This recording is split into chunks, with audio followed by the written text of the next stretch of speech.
Good morning, everyone, and welcome to the Sirius Report. My name is Ken Shorten, and as always, I'm here with Paul.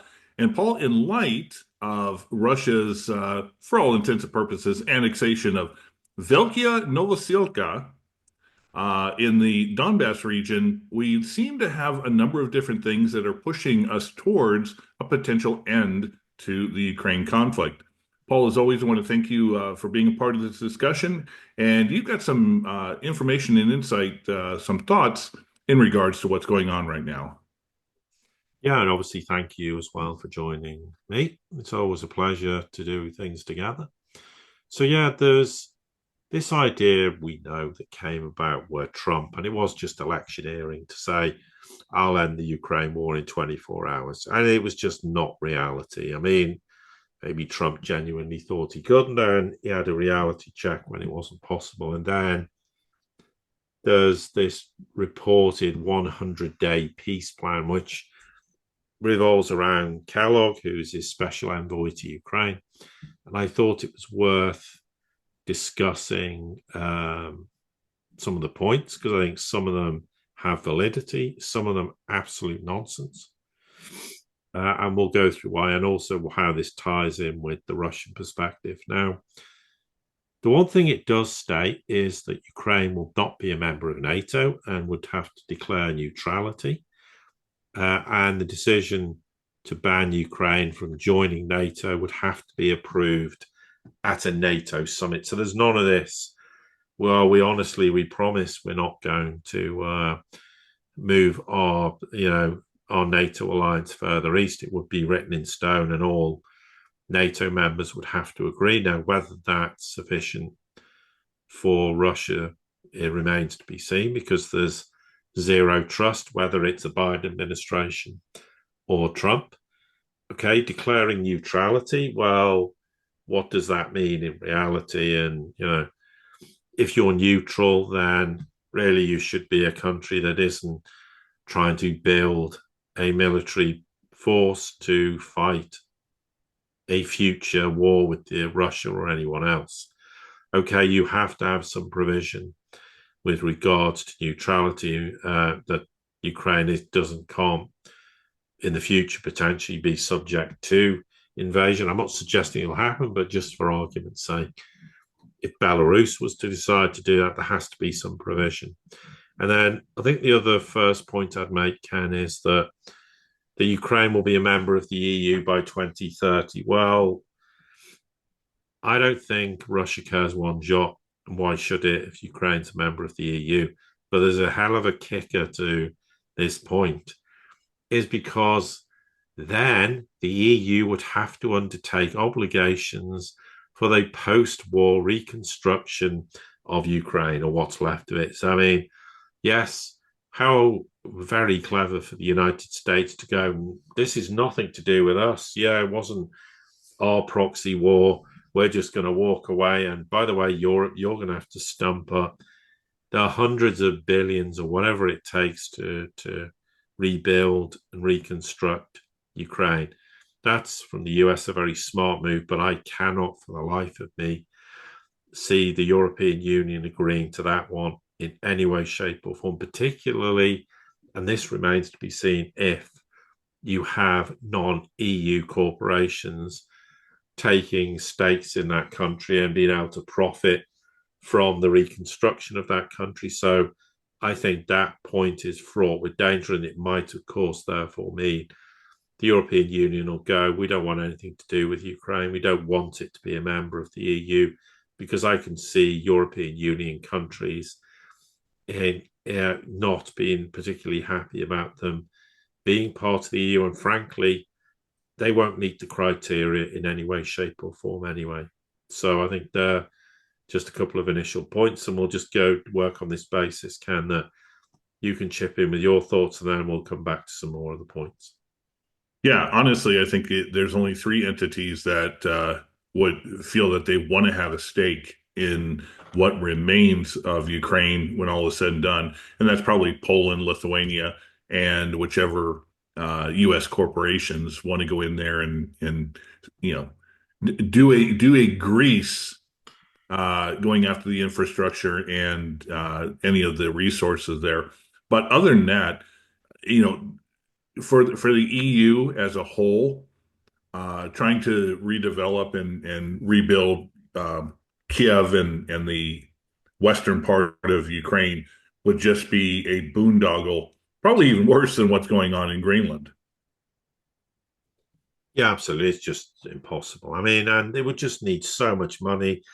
I mean, frankly, Germany needs to sort its own internal problems out before it starts considering reconstructing Ukraine. So the next point is going to be an enormous bone of contention for Russia because it says Ukraine does not reduce the size of its army, which I think the Russians will not agree to. And it says the United States is committed to continuing support for the modernization of the Ukraine armed forces. I mean, that's an absolute no because that basically says we can give Ukraine whatever weapons we like under the guise of neutrality.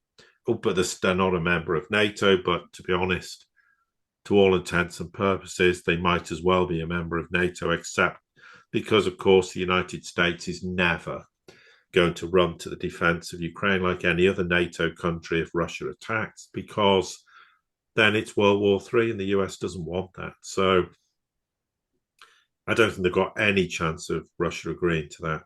Another point is that Ukraine refuses military and diplomatic attempts to return occupied territory. Absolutely, because Russia's never going to agree to that. But then there's this silly proviso that says, oh, but we don't have to officially recognize the sovereignty of Russia over them. So we'll just pretend they're still part of Ukraine. We'll pretend Russia doesn't really own them. And because the reason for doing that is one day in the future, the Americans think when Putin's gone, we'll get all these territory back anyway. And that's just a stepping stone, albeit very benignly towards that direction. Of course, the idea Russia will give up sovereign Russian territory in the future is ludicrous. It will never happen. No, absolutely. Plus, when you take into the fact, and I think we're going to get to this point, um, it's interesting that the negotiations have to be with either the EU, or I should say NATO, EU, the US, and not really Ukraine itself, who's going to make the decisions about what remains of their country. Because currently, there is a law or executive order by Zelensky that Ukraine can't negotiate with Russia anyway. So it looks like everything is quickly getting out of their hands.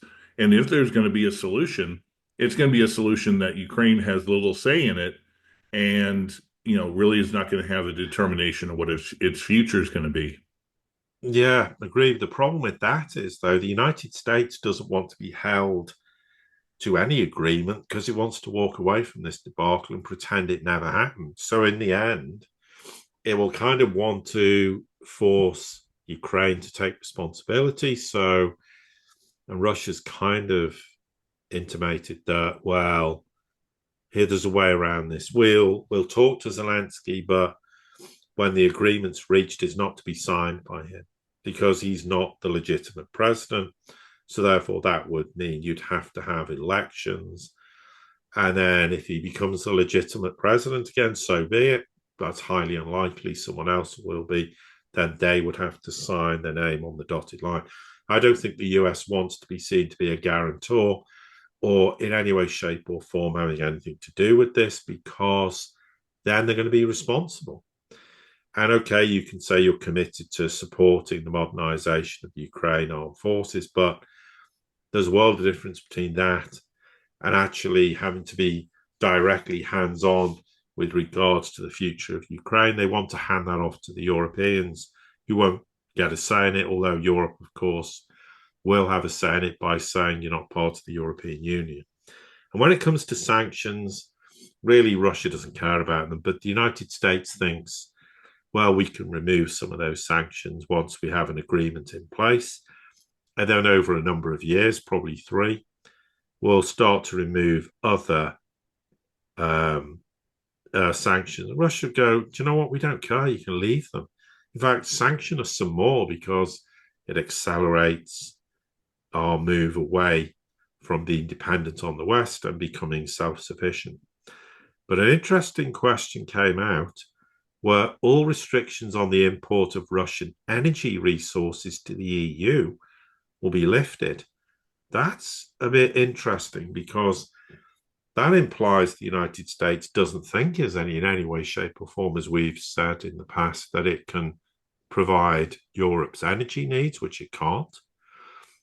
But also, there's going to be this period of time where there'll be some tariff put on the fuel, and the proceeds of which will be used to restore Ukraine. So Europe will have to pay effectively more for the energy, but they don't get any benefit from this because, in a way, that's making Europe pay for the restoration of Ukraine and not the Russians. And that is telling because that's effectively saying we're not going to make Russia responsible for this. We're going to make the Europeans responsible. So that, I think, is a very, very damning, those two statements about sanctions, but also lifting the restrictions on Russian energy imports. So that leads into Nord Stream. It would lead into oil and on future LNG exports also. There's two things. One thing that goes back to, history doesn't absolutely repeat itself, but there are a lot of things that have similarities 50, 100 years later. And, while we have no idea if something along the lines of Zelensky advocating, we do see a parallel to what happened at the ceasefire in the armistice going back to the end of World War I, where representatives from the Kaiser were with representatives of Europe in a train car in the Ardennes forest, and all of a sudden, boom, Kaiser abdicates. Now, a new government that was just put in there, rushed in there, has to be up to date on the negotiations of what's going on with the ceasefire. So if something like that happens, because as you pointed out, Russia is not going to deal with Zelensky. They're not going to trust anything that Zelensky signs. So it's going to have to potentially be a future government that is going to have to walk into these negotiations, blindly, and they're going to have their future determine them from either the West, from Russia, etc. They're probably not going to have a say. All they're going to do is put their names on the dotted line, and then we have that going forward. But the other thing that you were leading up to something about, the U.S. definitely wants to get out of there. Doesn't want to have to deal with the potential pitfall of development after the fact. But there are more and more things. In our last podcast, we talked about, or I mentioned that Rubio was not standing in the way that Taiwan was being of China. We have more scuttlebutt, and something I think we might do a podcast on, that the U.S. may be wanting to get completely out of West Asia, out of the Middle East. And it almost is like Trump wants to focus on the Western Hemisphere, North and South America and Central America, and not really have this hegemony over determining the outcome for everyone else in the world. Now, I'm not saying that's a fact, but it seems like it's slowly going down that path. Yes, potentially the case, and time will tell if indeed that's what the US's intention is. I mean, there is evidence to suggest it's a possibility, I would say, at this point, but in the next 6 months, we'll know if it's a reality or not. Another point is the US accepts putting peacekeeping forces is going to be a huge problem because Kiev wants it as a guarantee of security, and Russia is categorically against it. I don't think that's really a discussion point. That's just a statement of fact. The other thing we know is we should expect Trump and Putin to have a phone call in the next week or two, I think. And on the basis of that discussion, then either negotiations carry on or they don't. They don't if basically Russia says this is all nonsense, we're not interested. Or, if there's some common ground, then they can continue. then there's a further schedule would then have to be put in place. But of course, Zelensky's going to have to cancel the decree prohibiting negotiations with Putin. I mean, the argument is it going to be a meeting with Trump, Zelensky, and Putin? Zelensky and Putin? Trump and Putin? Then Trump and Zelensky? We don't know. But this is what's going to happen.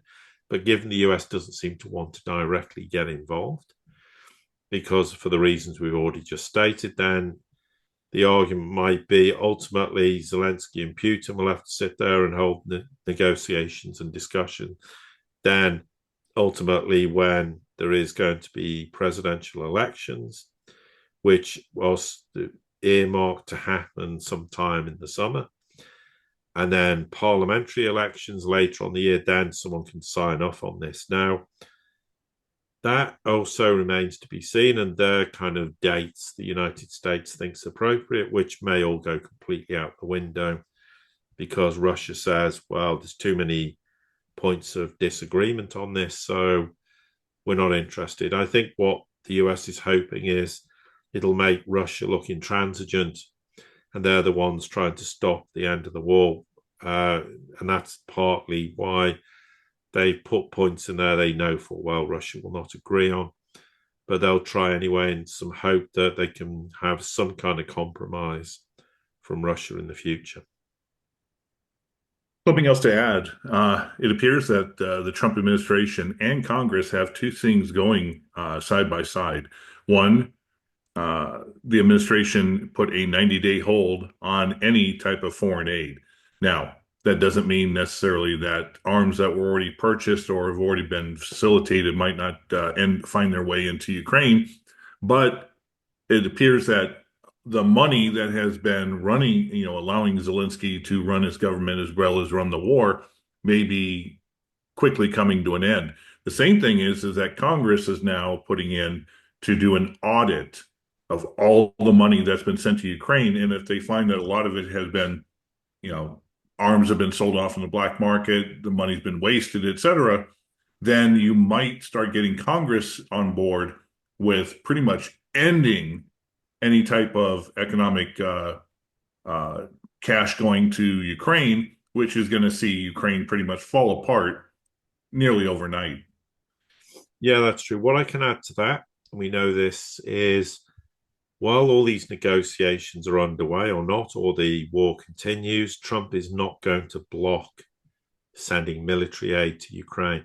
And this bears out by the fact that Trump has already asked the Israelis to send Patriot missiles to Ukraine.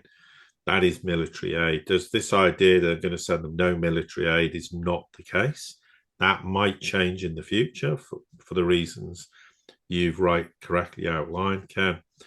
Not least because how many tens of billions of dollars has been misappropriated. Well, if you stop financial aid, then you start to put serious pressure on the Ukrainians. I don't see any US evidence at this point in time to put serious additional constraints on Russia in any way, shape, or form. And really, frankly, as we said, putting more sanctions on Russia is a total waste of time. The other thing is, which I think the United States is completely got or just judged the whole situation wrong, is they want to declare some truce along the front line at some point later on, maybe late spring, early summer. And then Ukraine troops would have to all leave what's left of them from Kursk. And then there needs to be some peace conference, which means that an agreement between the Ukraine and Russia on ending the war will be in place, which again is very optimistic. With the mediation, but note, not just the United States, they want China, some European countries, and guess what? The entire global south. Talk about the United States trying to go, remember, this is nothing to do with us directly. We're just a party to this who wants to see the war ending. And then you'll get exchange of prisoners. Then there'll be some declaration issued. on ending the war in Ukraine. Now, weirdly, I mean, this is never going to happen because the proposed date for this declaration to happen with Russia and Ukraine just happens to be May the 9th. Now, that's May the 9th is when Russia celebrates Victory Day, which marks Germany's surrender to the Soviet Union in 1945. An enormously symbolic and important day for Russia. The idea that they're going to issue a declaration on that day is absolutely ludicrous because Russia's never going to agree that it would basically kind of usurp one of the most important days in Russian history and in the Russian calendar. I mean, so I just don't see that happening. And I think the idea of making it that date is frankly ludicrous, but who knows? We'll see what happens. I don't think the Russians will buy that, but really, does it matter if it was the 10th of May or the 20th of June? The point is the war ends. I mean, you'd have to also end all Ukrainian mobilization. Then there's Russian mobilization ending Ukrainian martial law. Then elections will happen.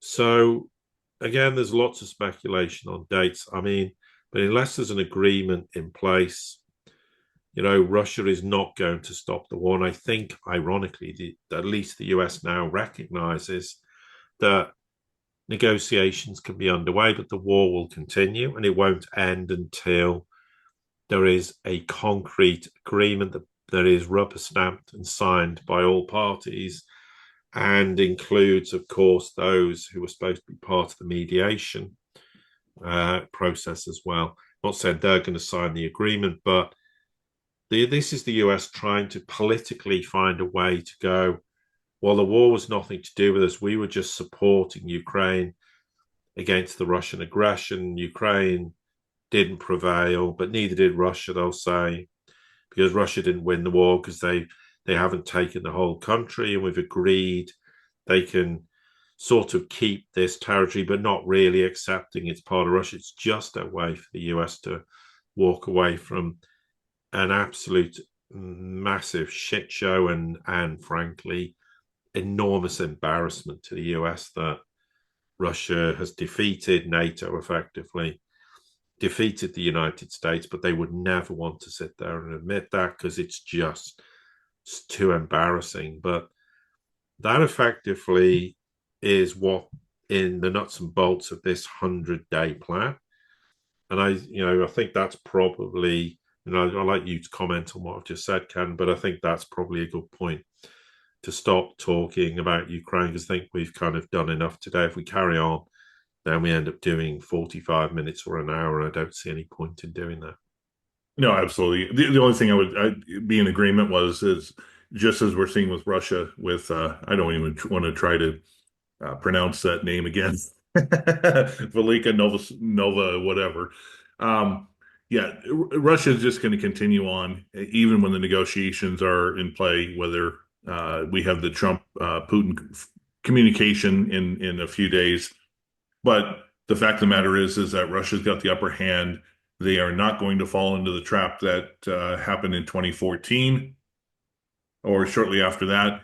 And, they're going to have all the cards in their hand when it comes to this negotiation. And they're probably more than happy to finally see an end to this conflict. It's just going to matter of now that they've invested so much manpower, money, etc., having to deal with all the sanctions, being cut off from SWIFT. They're not going to give in without getting the vast majority of things that they had intended when this SMO started.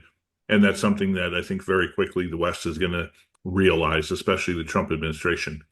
Paul, as always, thank you for being part of this discussion and for all of your insight. Yes, and likewise. And to everybody here at the Sirius Report community, thank you as always for your support. Don't forget to like, share, subscribe, comment, send this out to anybody you think would be important. And until the next time we get together, have a great day.